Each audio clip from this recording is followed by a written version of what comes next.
ఆర్టిస్టులను తెచ్చి పార్టీ ఆఫీసులో పెట్టి వాటిని రికార్డ్ చేసి సోషల్ మీడియాలో పెడితే వాళ్ళ మీద పోలీసులు కేసు కడితే మీకు దుఃఖం వస్తుంది. అసలు ఈ భాష సోషల్ మీడియాలో పెట్టినట్టు ఒకసారి చూడండి అధ్యక్ష. ఎవరు జర్నలిస్ట్ అని నేను అడగదలుచుకున్న అధ్యక్ష, జర్నలిస్టులని వేదిక మీద నుంచి ఐఎన్పిఆర్ లేకపోతే డిఏవిపి ఆమోదించిన పత్రికలు ప్రసార సాధనాలు వాళ్ళు ఇచ్చే ఐడి కార్డులు ఉన్నోళ్ళు జర్నలిస్టులా? ఎవడు పడితే వాడు ఏదో ఒక ట్యూబ్ పెట్టుకొని మమ్మల్ని ఇష్ట రాజ్యంగా అధ్యక్ష ప్రజా జీవితంలో ఉన్నాం కాబట్టి నిజంగా ఓపిక పడుతున్నాం అధ్యక్ష. రక్తం మరుగుతుంది. ఏంది భాష అది అధ్యక్ష? కుటుంబ సభ్యులను అంతేసి మాటలు అంటుంటే అసలు మీరు మనుషులా అని నేను వాళ్ళని అడగదలుచుకున్నా అధ్యక్ష. మీకు భార్య బిడ్డలు లేరా? తల్లిదండ్రులు లేరా? మీ అమ్మనో నీ చెల్లినో నీ భార్యనో ఈ రకంగా మాట్లాడితే నువ్వు ఇంతవా నేను అడుగుతున్న ట్విట్టర్ లో పెట్టినోని అరెస్టును ఖండించినోని. నా భార్య నా బిడ్డను తిడితే నాకు నొప్పి అవుతుంది, కానీ నీకు ఒక ఆడపిల్లను అవమానిస్తుంటే నీకు నొప్పి కాదా? ఏ సంస్కృతిలో ఉన్నారని నేను అడుగుతున్నా అధ్యక్ష. తోడుకలు తీస్తే అధ్యక్ష ముఖ్యమంత్రిగా చెప్తున్న ఒక్కనొక్కని బట్టలు పదేసి రోడ్డు మీద తిప్పిస్తా అధ్యక్ష.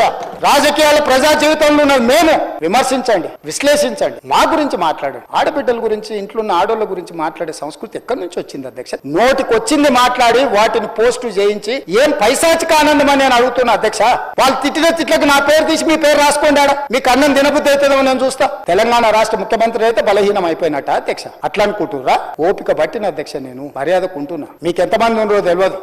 నాకు చికాకు వచ్చిందని తెలిస్తే లక్షలాది మంది పిల్లలు రోడ్డు మీదకి వచ్చి బట్టలిప్ప తీసుకొడతారు అధ్యక్ష ఒక్కడినొక్కడిని. నేను వద్దంటున్నా కాబట్టి, చట్టాన్ని గౌరవిస్తా కాబట్టి, చట్టాల పట్ల, శాసనాల పట్ల, ఈ భారత రాజ్యాంగం పట్ల మాకు సంపూర్ణమైన విశ్వాసం, నమ్మకం ఉంది కాబట్టి ఏమనుకుంటూ ఊరుకుంటున్నాం అధ్యక్ష. అది మా చేతగాని తనం కాదు. చంద్రశేఖరరావు గారు నీ పిల్లలకు చెప్పు, ఇది మంచిది కాదు, నువ్వు అనుకుంటున్నావేమో ఇట్లా ఏదో చేస్తే మానసికంగా కుంగదీసి దెబ్బతీసి రాజకీయంగా ప్రయోజనం పొందుదామని నువ్వేమైనా కలలుగా అంటే నువ్వు అనుకుంటున్నావేమో. అట్లా కుదరదు చంద్రశేఖరరావు. నేను చెప్పదలుచుకున్నా, హద్దు దాటితే, మాట జారితే దాని ఫలితం ఎట్లుంటుందో అనుభవిస్తారని నేను చెప్పదలుచుకున్నా అధ్యక్ష. పదవి ఎంతకాలం ఉంటుందని కాదు, ఎట్లా ఉన్నామనే దాన్ని నేను లెక్క కడతా అధ్యక్ష. ఆత్మగౌరవం చంపుకొని పదవి కోసం లాలూచిపడి దిగజారే రాజకీయాలు నేను చేయను అధ్యక్ష. ఉన్నంత కాలమే ఉంటా, నిటారుగుంటా, నికార్సుగుంటా. ఏది పడితే అది మాట్లాడితే ఇక నుంచి ఊరుకొని నేను చెప్పదలుచుకున్నా.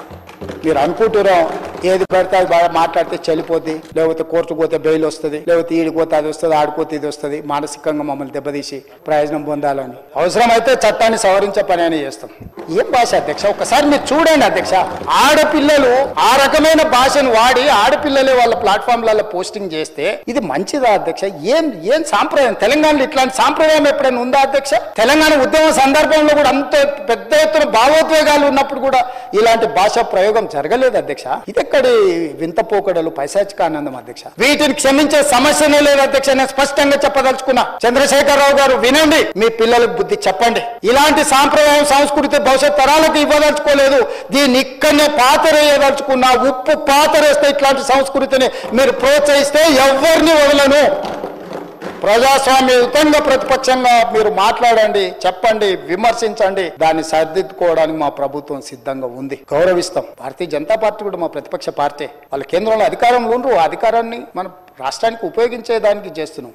అందుకే అధ్యక్ష తమరు కూడా అక్కడి నుంచి ఆదేశాలు ఇవ్వండి. దీని మీద చర్చ జరగాలి. మీడియా మిత్రులకు కూడా నేను అడుగుతున్నా, మీ సంఘాలు ఏవైతున్నాయో సంఘాల నాయకులను కూడా అడుగుతున్నా, ఎవరో జర్నలిస్టులు లిస్ట్ ఇవ్వండి. జర్నలిస్ట్ అనే పదానికి డెఫినేషన్ ఏందో ఇవ్వండి. ఆ లిస్ట్ ఇవ్వండి. ఆ లిస్టులో ఉన్నోళ్ళు ఇట్లా తప్పు చేస్తే ఏం శిక్షిస్తారో మీరు నిర్ణయించండి. ఆ లిస్టులో లేనోడు జర్నలిస్ట్ కాడు, జర్నలిస్ట్ కానోడిని క్రిమినల్ కిందనే చూస్తాము.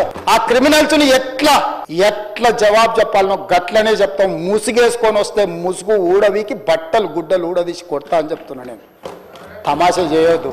నేను కూడా మనిషిని, నాకు చీమునెత్తురుంది. అన్నిటికీ భరాయించుకుంటే తప్పులని అన్నిటిని మోసుకుంటే ఏదో కుర్చీలు ఉన్నా కాబట్టి ఊరుకుంటానేమన్నా ఏషాలు ఏదలుచుకోరాం. అన్ని చట్టపరంగానే చేస్తా. చట్టాన్ని పరిధిని ఏం దాటను. ప్రతిదానికి శిక్ష, ఒక విధానం ఉంది. ఏది కూడా పరిధి దాటను. ఎందుకంటే నేను ముఖ్యమంత్రిని. చట్ట పరిధిలోనే అన్ని శిక్షలు ఉంటాయి.